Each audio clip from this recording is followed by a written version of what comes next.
Tuck Everlasting, Chapter 1. The road that led to Tree Gap had been trod out long before by a herd of cows who were, to say the least, relaxed.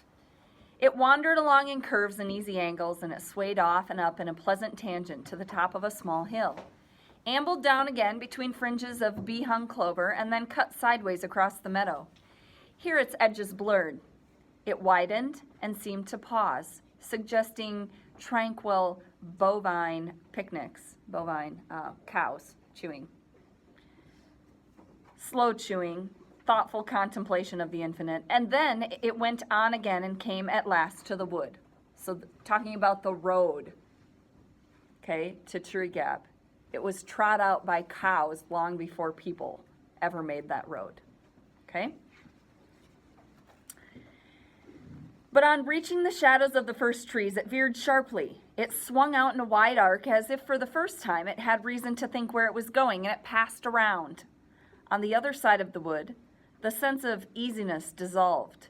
The road no longer belonged to the cows. It became instead, and rather abruptly, the property of people. And all at once the sun was uncomfortably hot, the dust oppressive, and the meager grass along its edges somewhat ragged and forlorn.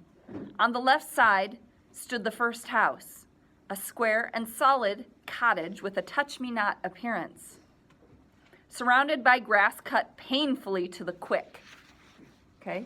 The grass is really short. The quick of your nail would be the cuticle. Okay? So painfully to the quick.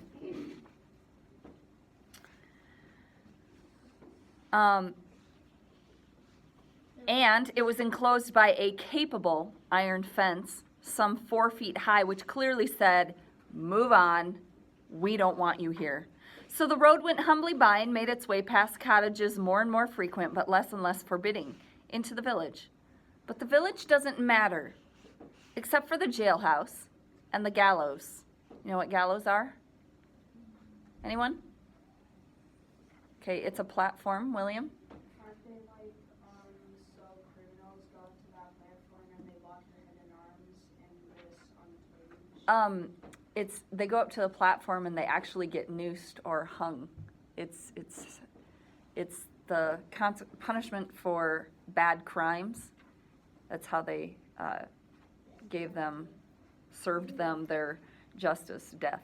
That's how a person dies. Yeah. So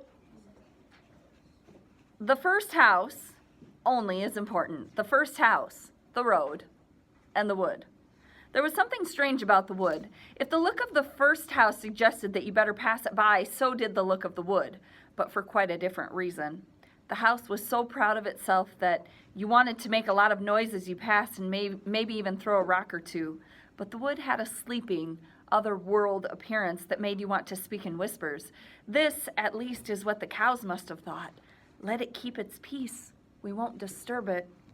Whether the people felt that way about the wood or not is difficult to say. There were some perhaps who did, but for the most part, the people followed the road around the wood because that was the way it led. There was no road through the wood, and anyway, for the people, there was another reason to leave the wood to itself. It belonged to the Fosters, the owners of the Touch-Me-Not cottage, and it was therefore private property in spite of the fact that it lay outside the fence and it was perfectly accessible. That means you could easily go into the wood, but they didn't because someone else owned it, and that would be trespassing.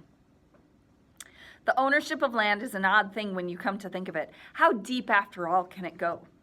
If a person owns a piece of land, does he own it all the way down in ever-narrowing dimensions until it meets all other pieces at the center of the earth? Or does the ownership consist of only the thin crust under which friendly worms have never heard of trespassing?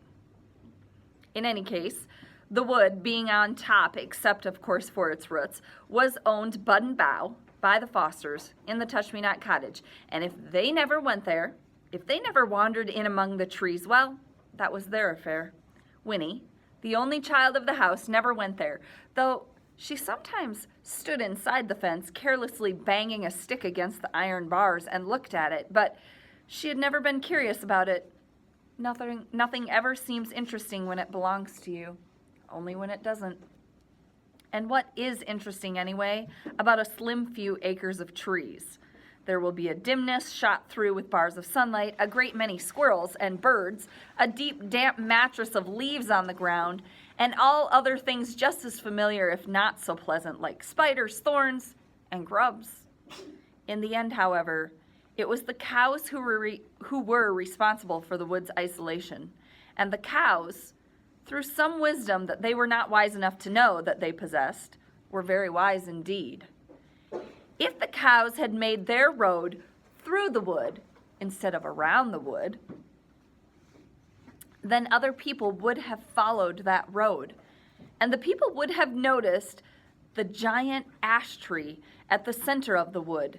And then, in time, they'd have noticed the little spring bubbling up among its roots in spite of the pebbles that were piled there to conceal it.